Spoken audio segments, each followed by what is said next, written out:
안녕하십니까. 레더앤브릿지 대표 임동균입니다. 오늘은 샤프 비율에 대해서 자세히 알아보는 시간을 갖도록 하겠습니다. 저희 레더앤브릿지에서 준비한 어드밴스 투자 칼럼 두 번째 영상입니다. 오늘 할 컨텐츠 말씀드리겠습니다. 먼저 샤프 비율의 정의에 대해서 말씀드릴 것이고요.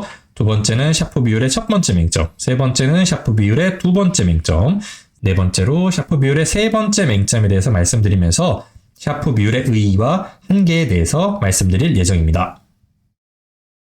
첫 번째로 샤프 비율의 정의에 대해서 말씀드리겠습니다.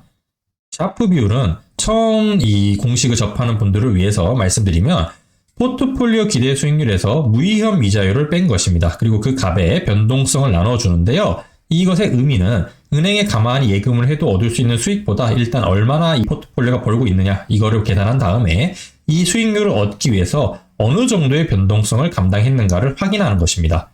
즉, 샤프 비율이 의미하는 바는 변동성 대비해서 수익률이 얼마나 좋은가 평가하는 것이고요. 변동성 대비해서 당연히 수익률이 높을수록 효율적이고 우수하다는 것을 의미합니다. 예를 들어 보겠습니다. A 포트폴리오의 샤프 비율이 0.59, B 포트폴리오의 샤프 비율이 0.8이라면 샤프 비율상으로는 B 포트폴리오가 좀 더 우수하다고 평가가 가능할 것입니다.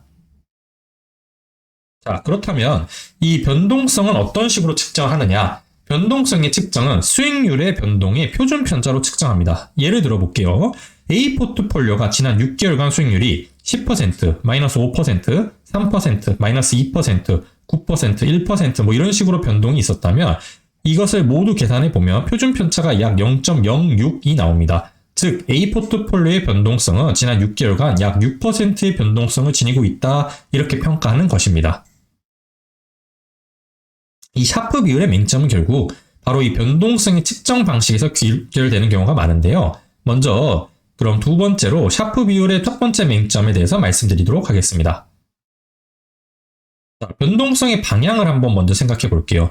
만약에 어떤 변동성의 방향이 모두 위쪽으로 지나치게 치우치게 나타난다면 이것이 과연 리스크일지 생각해 볼 수 있습니다. 수익이 되게 좋은 방향으로 나는데 이것이 과연 리스크일까요? 자, 하나 가정해 볼게요. 수익률은 보통이지만 변동성도 낮아서 안정적인 수익을 내는 전략 A가 있다고 가정해 보겠습니다. 그리고 수익률은 비교적 높지만 변동성이 큰 전략 B가 있다면 아마 샤프 비율상으로는 전략 A가 변동성이 작기 때문에 우수한 포트폴리오로 측정이 될 것입니다. 그러나 만약 전략 B의 변동성이 모두 상방 변동성이라면 어떨까요? 예를 들어 볼게요. 이렇게 그래프를 봤을 때 전략 A의 이 샤프 비율은 아마 이런 식의 포트폴리오 가정하면은 상당히 우수한 샤프 비율이 나올 것입니다. 그러나 전략 B의 방식이 이렇게 상방으로 높은 변동성을 나타낸다면 샤프 비율상으로는 우수하지 않은 포트폴리오지만 우리가 현실적으로 보았을 때 더 높은 수익률을 거둔 전략 B가 우수한 포트폴리오라고 생각해 볼 수 있을 것입니다. 즉 전략 B가 전략 A에 비해서 우리에게 실제적으로 더 좋은 전략일 수 있지만 샤프 비율상으로는 이것이 올바르게 측정되지 않을 수 있습니다. 이것을 조금 더 정리해서 말씀드려보면 샤프 비율의 첫 번째 맹점은 수익과 손실의 폭이 심한 비대칭인 경우에 전략의 리스크를 잘 대변하지 못합니다. 즉 수익이 손실 대비 더 우월하게 비대칭적인 상황도 전략의 리스크로 평가하기 때문에 샤프 비율이 가지는 첫 번째 맹점은 바로 이것입니다. 이것에 대한 대안이 바로 소르티노 지수라는 것인데요. 이 소르티노 지수는 포트폴리오 기대 수익률에서 아까 무위험 이자를 빼는 건 똑같은데 이 아래쪽 변동성 값을 무작정 나눠주는 것이 아니라 손실을 낸 경우에만 그 표준 편차 값을 계산을 해서 나누어 주는 것입니다. 이러한 수치는 손실이 낸 경우의 변동성만 반영하기 때문에 조금 더 샤프 비율 대비 더 적합한 포트폴리오를 평가하는 방식이라고 생각할 수도 있습니다. 다음으로 샤프 비율의 두 번째 맹점에 대해서 말씀드리도록 하겠습니다. 이런 것을 또 한번 생각해 볼 수 있는데요. 동일한 전략 A의 성과와 변동성이 한국 시장과 미국 시장에서 다르게 나타난다면 과연 우리는 이 샤프 비율을 신뢰할 수 있는지에 대한 것입니다. 예를 들어서 동일한 전략 A가 한국 시장 대비 미국에서 조금 더 높은 샤프 비율을 나타냈다면 우리는 이 전략의 샤프 비율이 높다는 것을 있는 그대로 받아들이기보다는 미국 시장 전체의 성과가 좋았던 것이 이 샤프 비율에 영향을 주었다고 생각해 볼 수 있을 것입니다.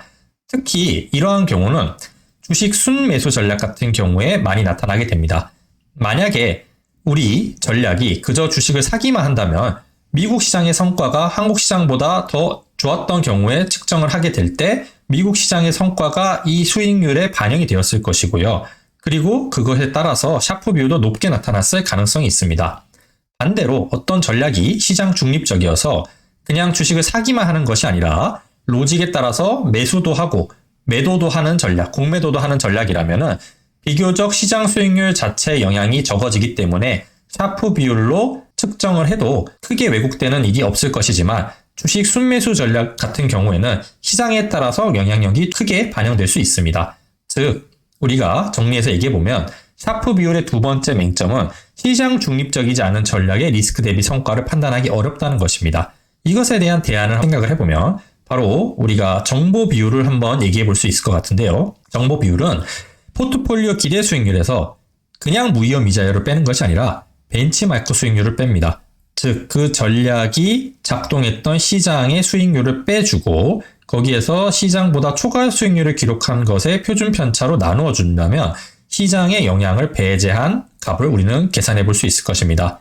즉, 샤프 비율보다 정보 비율이 시장의 영향력을 배제한 값이기 때문에 조금 더 포트폴리오의 성과를 나타내기 적합하다고 생각해 볼 수도 있습니다. 마지막으로 샤프 비율의 세 번째 맹점에 대해서 말씀드리도록 하겠습니다. 이러한 점을 또 한번 생각해 볼 필요가 있습니다.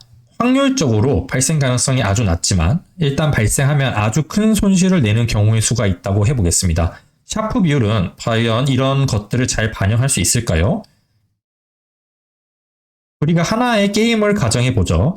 승률이 50%인 게임에서 여러분은 처음에 1024원을 가지고 시작합니다. 우리가 만약에 이 게임에 베팅을 하는데 질 때마다 베팅액을 2배씩 올리는 마틴게일 방식으로 베팅액을 늘리고 한 번이라도 이기면 게임을 멈추는 것으로 가정해 보겠습니다. 이론상으로는 10번 연속으로 지지 않는다면 여러분은 매일 1원을 딸 수 있습니다.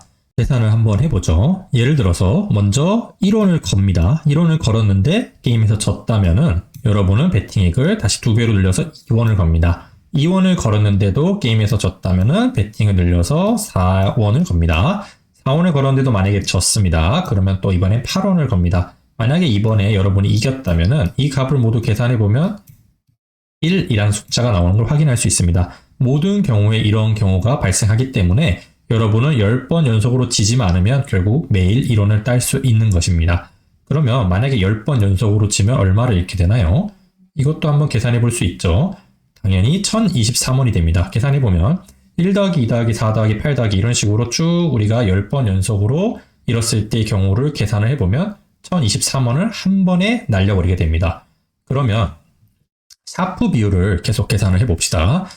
만약에 여러분이 10번 연속으로 잃지 않은 구간에서는 샤프 비율은 항상 1원을 따기 때문에 변동성은 없고 당연히 무한대로 가게 됩니다. 수익은 있는데 변동성이 없으니까 샤프 비율은 무한대로 가고요. 이 구간이 아니고 10번 연속으로 잃는 구간에서의 또 샤프 비율은 당연히 0원이 됩니다. 수익이 없기 때문에.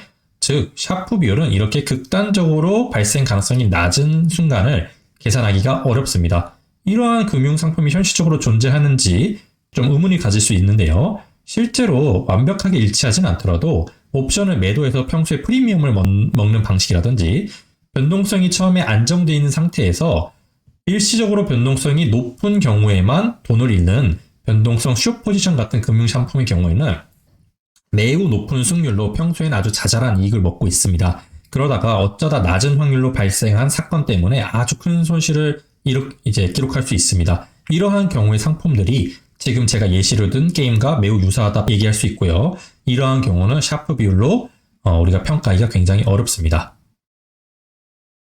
즉, 발생 가능성이 낮고 예측하기는 어렵지만 일회성 사건이 자산 가치에 큰 영향을 주는 위험, 이러한 리스크를 우리는 꼬리 위험이라 합니다.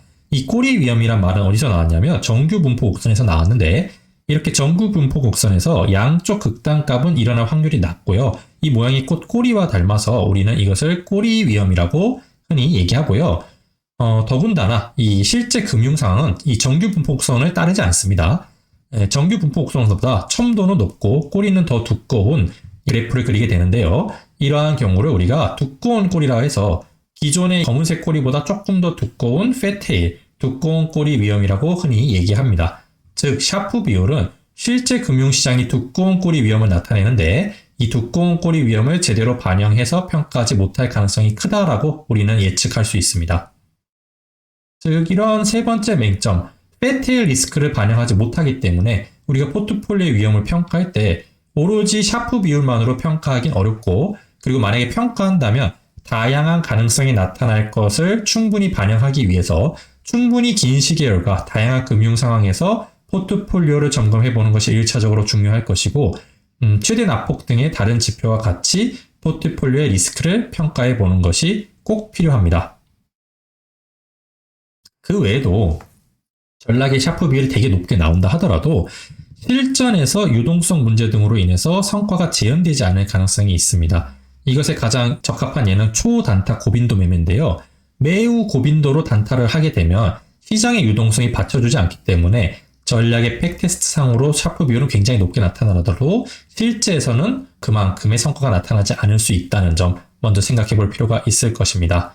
즉, 샤프 비율의 이상과 같은 세 가지 맹점들을 우리가 알고 나서 샤프 비율을 이용해서 포트폴리오의 효율성을 평가해야 우리는 제대로 된 리스크를 평가하고 그 리스크 대비 수익률의 효율도 역시 평가할 수 있다고 말씀할 수 있겠습니다. 이상으로 오늘의 영상을 마치도록 할 것입니다. 끝까지 시청해 주셔서 대단히 감사합니다. 레드앤브릿지의 앞으로의 성과와 투자 철학이 궁금하시다면 구독, 좋아요, 알림 설정 부탁드립니다. 모두를 위한 부회사다리 레드앤브릿지였습니다. 감사합니다.